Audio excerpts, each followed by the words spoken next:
Now, Donald Trump will be sworn in within hours as the 47th President of the United States, and analysts say the impact of his return could be wide and uncertain. So how will Singapore and the region have to navigate a second Trump term?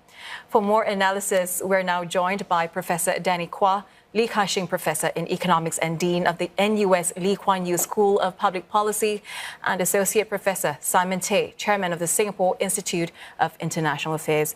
Welcome to the program, gentlemen.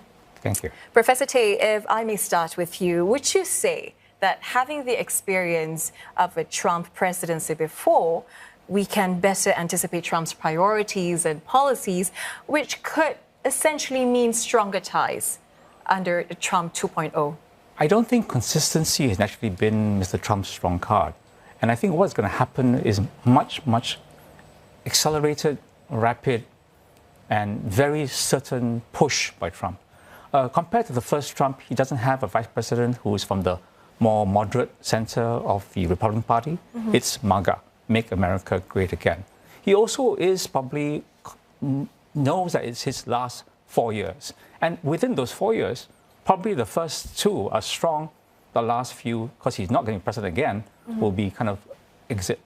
And so I think really he's going to try to be a president of consequence, to really push the envelope, start very strongly. That's why a lot of people expecting a lot of executive orders where he doesn't need Congress, doesn't need Senate, just signs papers, gets things done from day one. Now, of course, having had a long history working with America, not just Trump one, America, Singapore and ASEAN are decently placed to deal with what comes. We shouldn't worry too much, but there is going to be a sizable change.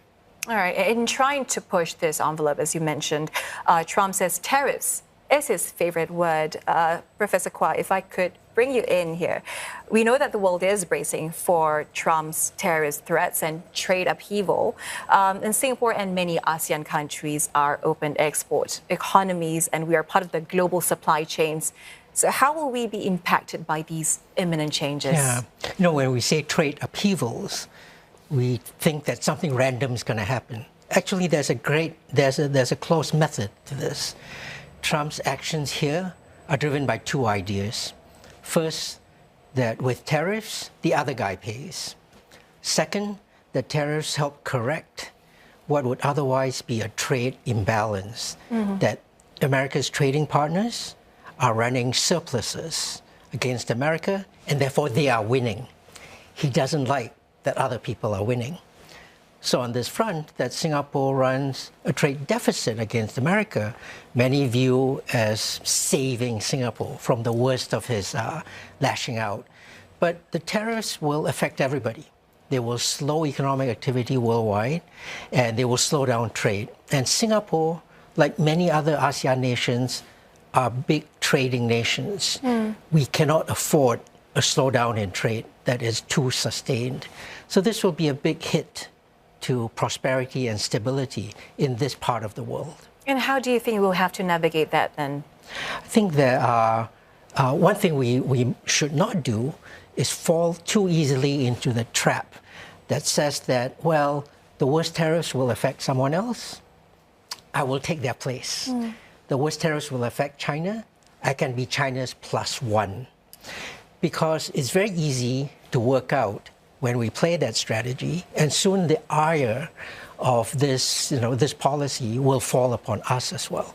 What we need to do is to look for possibly other ways in which we can continue our journey of trade. We can trade with each other. Trade within ASEAN is very underdeveloped. We can do a lot more in that direction. Okay, and Professor Quah was talking about China there. Many other flashpoints continue in this part of the world, like the South China Sea and the Taiwan issue, of course. With Trump back in office, how might Singapore have to change or tweak our foreign policies, particularly with major powers like China? Well, I think over the last year, we've had a real effort to engage China economically. And this being the 35th anniversary of our official ties with China, I don't think we should vacillate purely because Trump is in the office. I think we've got to spend a lot of time telling America we are close to them, but we have equally got to be very straightforward and upfront saying we remain engaged with China. And that is our consistent position. Of course, diplomatically, we may not want to up the relationship with China too much or seem to be siding with China. But I think we should be cautious about deflecting because of a change in America. We should be true to our interests.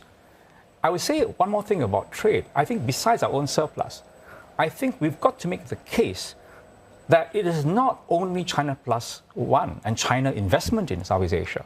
Americans are investing more in Southeast Asia. Businesses are keen on ASEAN, and we are the hub to ASEAN. We really help American and other multinational businesses anchor through ASEAN. And I think that will show the value. On Taiwan itself, we have a strong tie with Taiwan. We hope the leadership will show a certain temperance and not try to be the tail that wags the dog of America.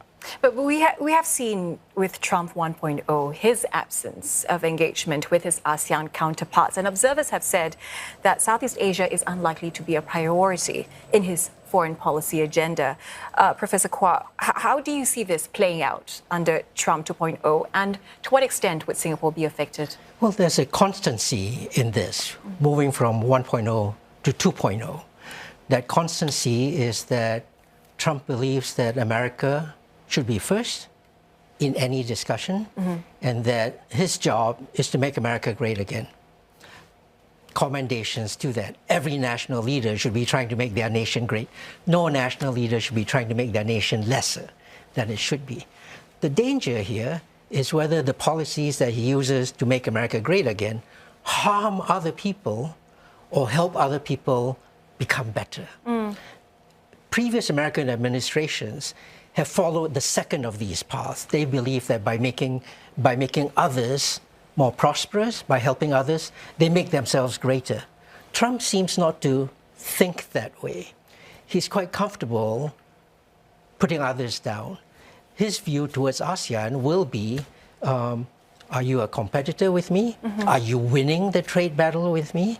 Are you siding with the people that I don't want you to be siding with? That's how we'll approach this. And in Trump 2.0, he is more prepared to do this than he was under Trump 1.0. In Trump 1.0, he still had to deal with people. His own appointees, he often had to fire. There were people in Washington, D.C., policy officials who still felt that America had a good journey to go. He will make sure to recalibrate Washington, D.C., so that that doesn't happen anymore. So it will be an even more powerful onslaught of Make America Great Again. I wish we have more time to talk about this, but we don't have much time now. But thank you so much, gentlemen, for coming in to the studio. That was Professor Danny Quah from the NUS Lee Kuan Yew School of Public Policy and Associate Professor Simon Tay from the Singapore Institute of International Affairs.